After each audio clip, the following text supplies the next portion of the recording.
वो धीरे धीरे चलता हुआ बाबा के पास आ गया और वहीं शिलाखंड के पास बैठकर बाबा की ओर टकटकी बांधे देखता रहा।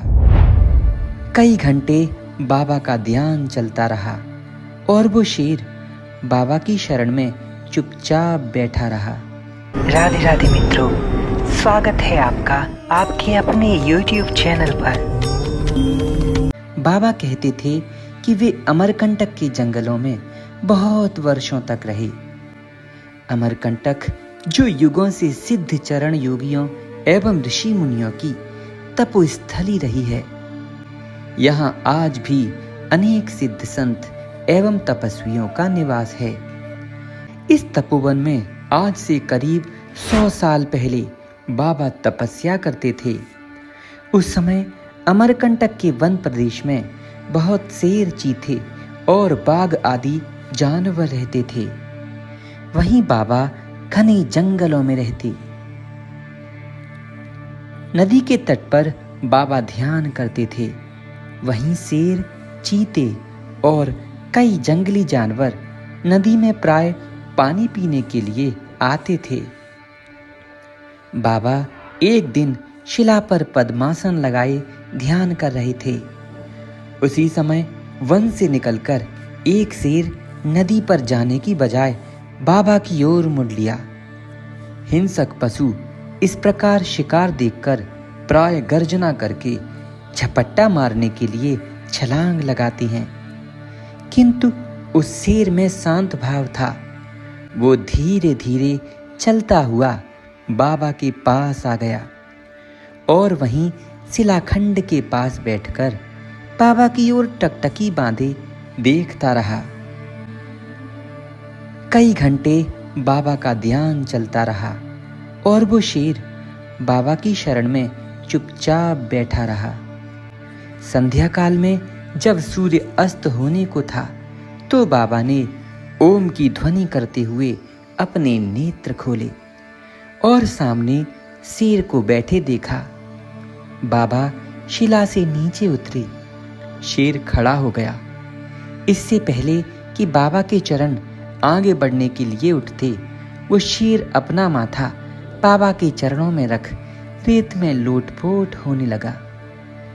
बाबा ने प्यार से उसके माथे पर हाथ फेरा, पीठ थपथपाई, धूल में सिर बार बार रगड़ रही सिंह को दुलार से खड़ा किया, बड़ा पुचकारा उसे।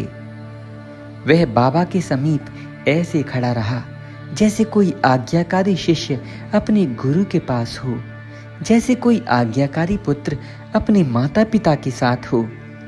बाबा आगे बढ़े, वो भी बाबा के साथ साथ बढ़ने लगा। कुछ दूर जाने पर बाबा ने शेर से कहा, बच्चा अब अपनी राह लो, जब मन करे दोबारा दर्शन में आ जाना। शेर गर्दन झुकाकर वहीं खड़ा हो गया। बाबा आगे बढ़ गए। यही प्रसंग प्राय रोज होने लगा। बाबा के साथ सेवा में साधु महात्मा भी उस शेर से परिचित हो गए। बाबा रोज ध्यान में नदी तट पर बैठते और वो शेर प्रतिदिन बाबा के चरणों में आकर नतमस्तक होता था। बाबा के दर्शनों के बाद वो हिंसक पशु वन के अंदर चला जाता और बाबा के दर्शन जब से उसने किए, जंगल के कोल भीलों ने भी उसे घास पत्ती, जंगली फल फूल खाते देखा तो सभी का भय उससे दूर हो गया और बाबा की ख्याति ऐसे उन जंगलों में फैलने लगी। अब तो वे कोलबील भी उसके डर से मुक्त हो गए। वे उसके करीब जाने लगे। एक दिन योगेश्वर श्री बाबा आत्मचिंतन में निमग्न किसी विशेष मौज में थे। तभी वो शेर आ गया और बाबा के चरणों में सिर झुकाकर वहीं बैठ गया। बाबा की लहर थी। वे लहर में गीता का उपदेश करने लगे।